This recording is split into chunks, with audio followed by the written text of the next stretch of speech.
think fairly short individual who comes from Japan but is not Japanese. He's actually comes from Korea, or his parents and grandparents are Korean based. So he's different. He's an outsider. Second, he's somebody who's ridden the technological wave of the last 40 years, from the microchip to internet to mobile to AI.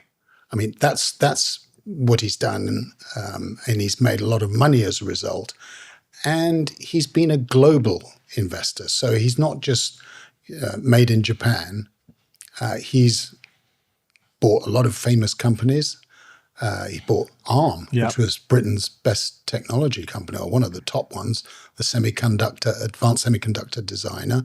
He's bought into Yahoo, the search engine in America. Alibaba, worth at one point more than 200 billion. He had a stake in that, made huge amounts of money. And then, mobile phone companies like Sprint in America. He's a global investor. So think short, but very rich. Okay. And describes himself as Yoda, by the way, from Star Wars. That is a powerful name. Why is he not a household name? Why do you think? Well, he is in Japan because he's one of the three Japanese businessmen, one of the three big mouths, because he does tend to boast quite a bit, or at least talk about him being able to see into the future.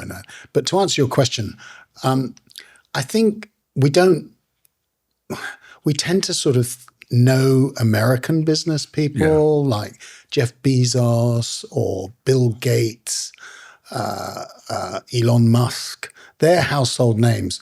But the Japanese, they're all a bit mysterious, a long way away. They're not really big here. I mean, the Arm Holdings acquisition in 2016 is the exception.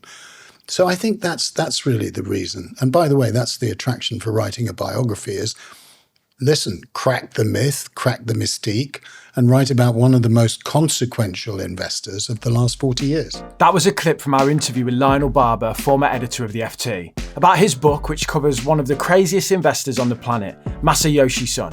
Click here for the full episode.